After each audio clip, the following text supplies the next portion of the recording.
Morning, Tyler. Give it a Morning. couple minutes. We're just waiting for Mr. Harper and then we can start. Very good.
All right, I think that's everyone.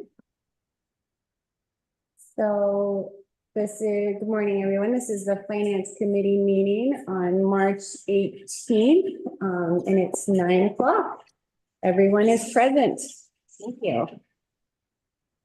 So I'll just start out if you all are okay with that. And first off, we have sales tax in our report. And I was actually going to bring it up. I'm trying to do more visuals. So it's not there. Shoot, let's bring it up when it's not there. Okay, hold on, I'll just bring this up real quick. Okay,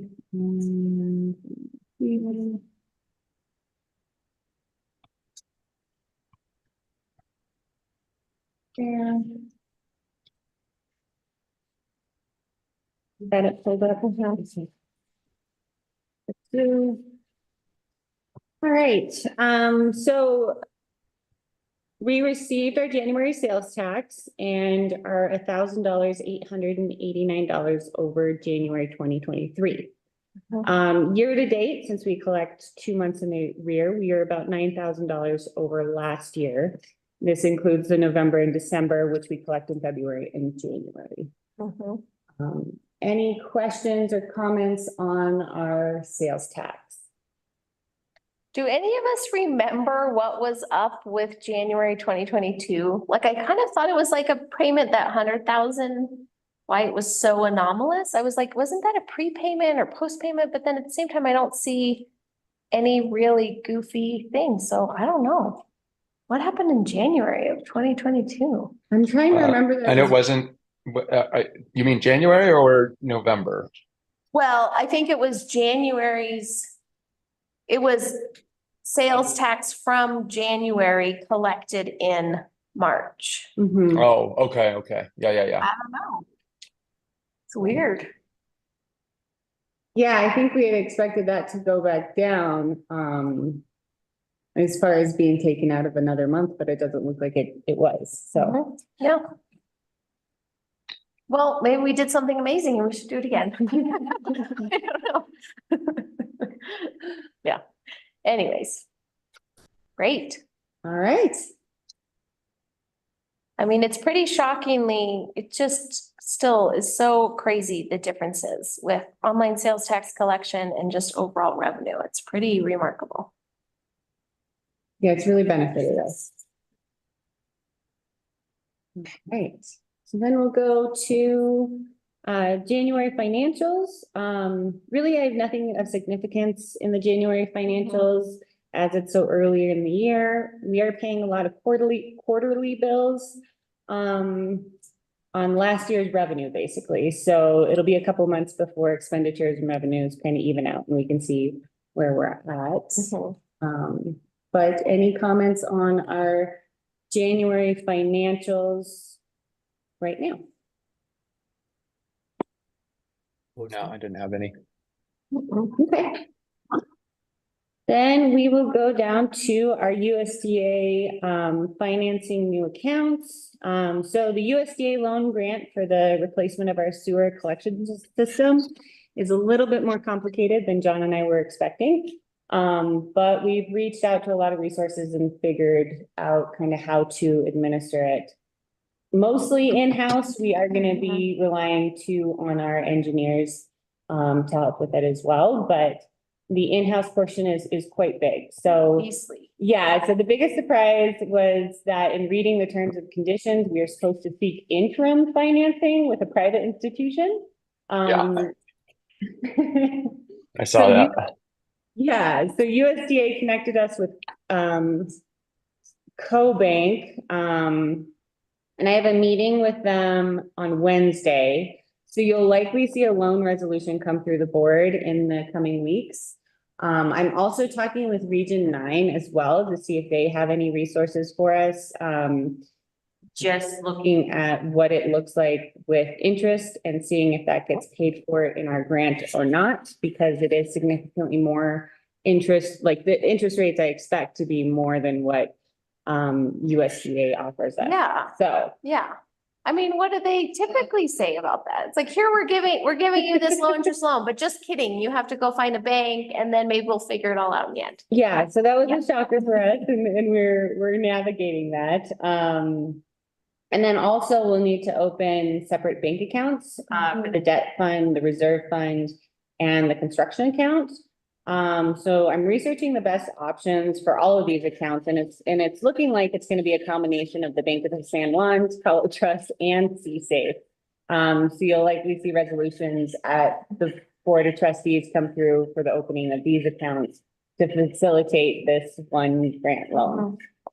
Are you still feeling good? So this is getting super complicated.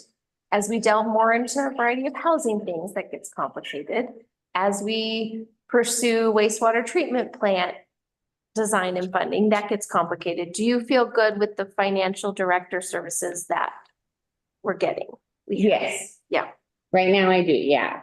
So our contracted accountant, when I reached out to her on some of the USDA stuff, she has experience with Great. USDA, so she was able to guide me through kind of how to go through this terms and Great. conditions. So I feel good about that, but it is gonna take a significant amount of my time, to help. Like, you can't really contract this portion out. Yeah. So. Yeah. Yeah. You're gonna be wearing your finance director hat Yeah. for a lot. Yeah, Yeah. and helping John out with this, so, yeah, we're working through it, but, it's kind of a time suck, but it'll be good, we'll be able to replace our sewage collection system. High priority. Any questions on that one? No. Okay. And then I think from here, so yeah, you'll likely see a lot of resolutions come through. And we're going to be using different banks for each one of those accounts. Potentially. Yeah, what I'm trying to do Yeah. is capitalize on the interest rates as well. Sure, And sure. I mean, I trust you. It just sounds like might be a little bit more work on the front end, but yeah, I mean. yeah, and I've just done this like big kind of consolidation of accounts to get everything accounted for, and now we're headed back to this. Complicatedness. Yeah, But hopefully each one of the resolutions that we pass will make it very clear on what each account is for. Yeah. So that if I were to get hit by a bus or anything, someone else could pick this up and be able to read it and understand where we're at. Sorry, I'm scrolling through this. I should have done this before, but I was trying to find a green update. There we go. All right, zoom out a little bit. So this is kind of exciting. I know there was some misconceptions the other night, in candidates night saying, we need to get more grant funding. Well, we are currently administering 13 awarded grants at the moment. This is $4,980,000 worth of granted funds, so almost $5 million. This doesn't include in-kind grants that we've received this year, including the Community Builders Workshop in Glen.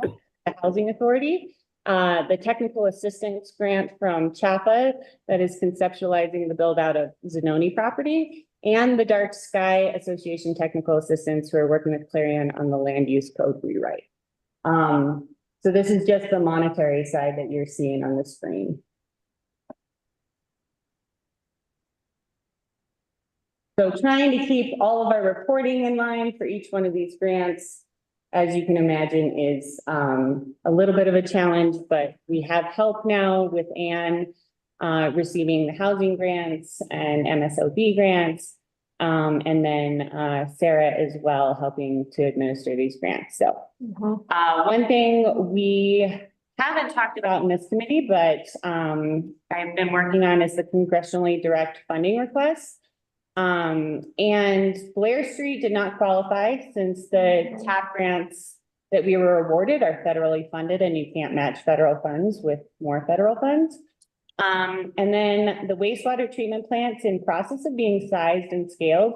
So we don't have cost estimates to ask for congressionally directed spending at this time, but we could next year when we have that. So kind of looking forward to those final numbers there. We also tried to get the recoat of the water tank, which is about a $500,000 project, but it didn't qualify. So we are going back through the state revolving fund for, and that's about a year application. So hopefully we can get awarded something in 2025 for that.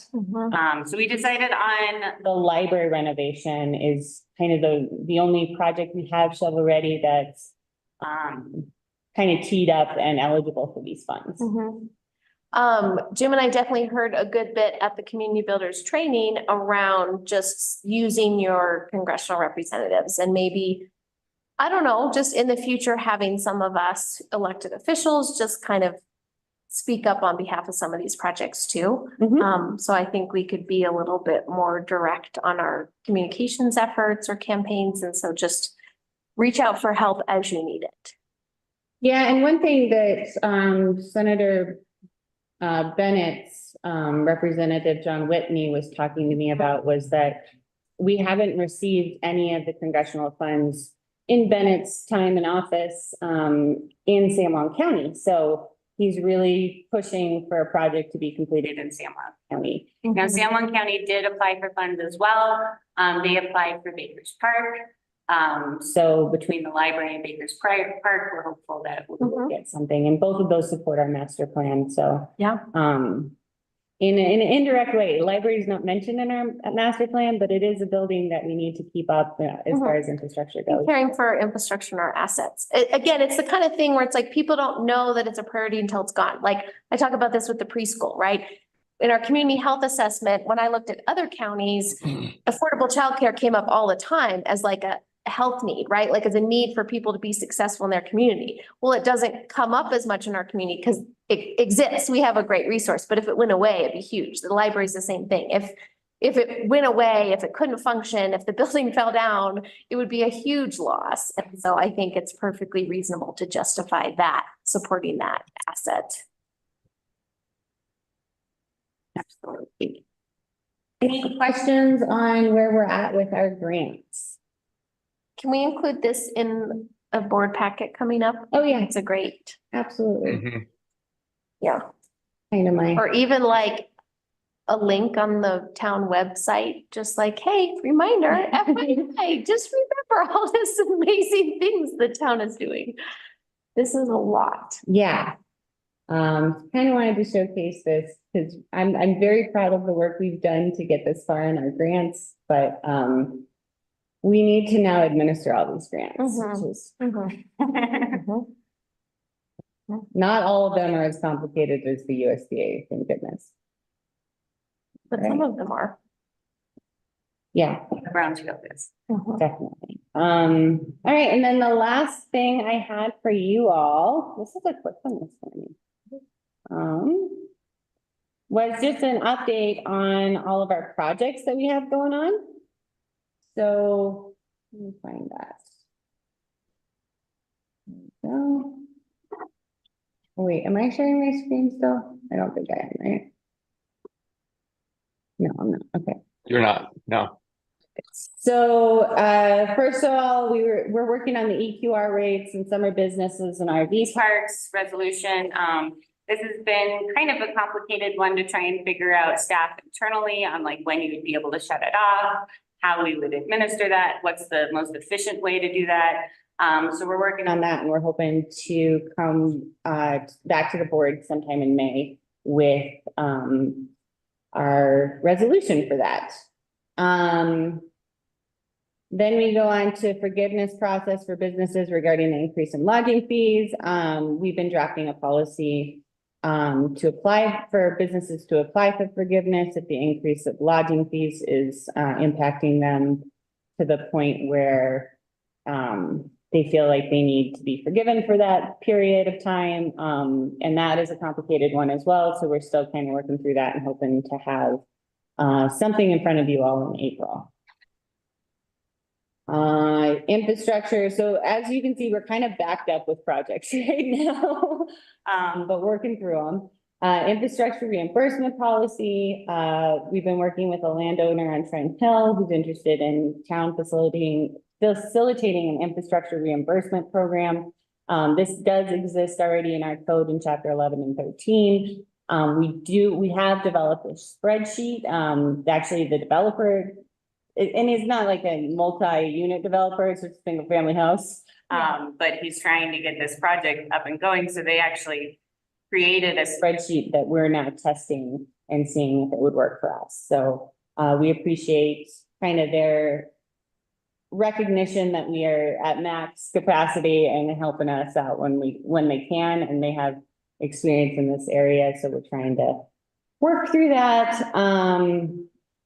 You know, the attorneys will be chatting so Clayton will be chatting with the developer's attorney on the spreadsheet and the policy surrounding infrastructure reimbursement so that we can really get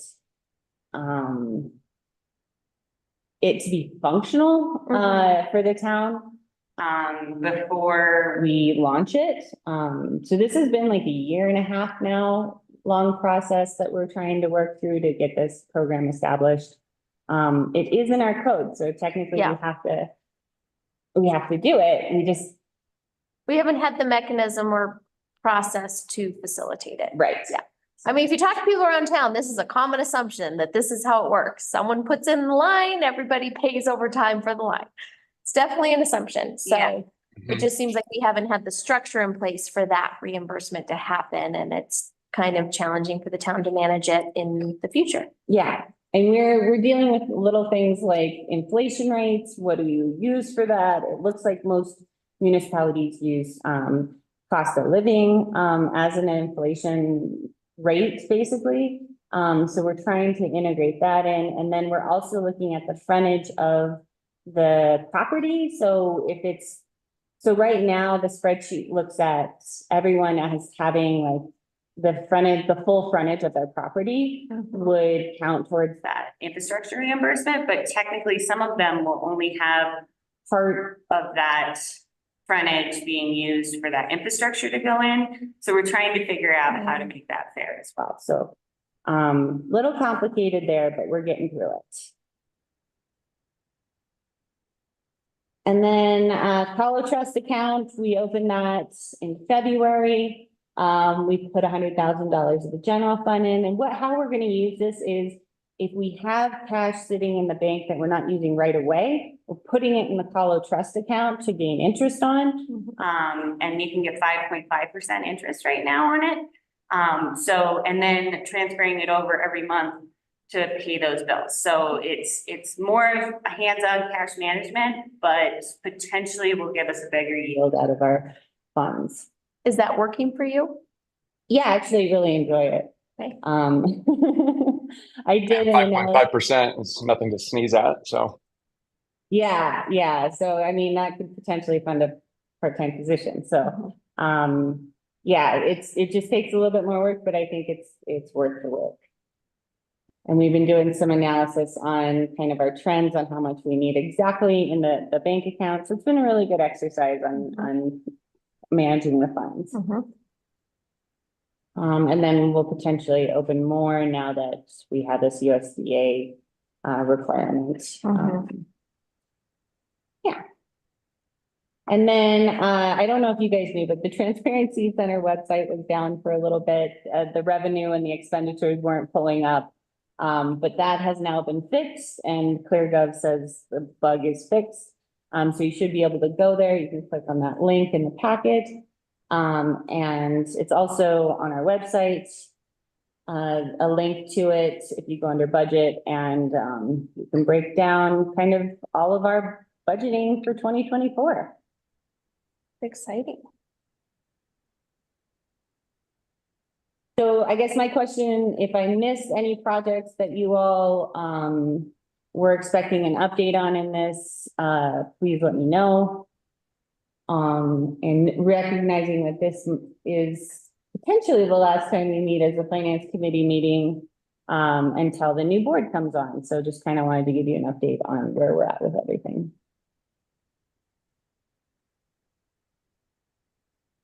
This was great. It's a lot of like Yeah. seeming little projects, but they all take a lot of time and brain damage. Awesome.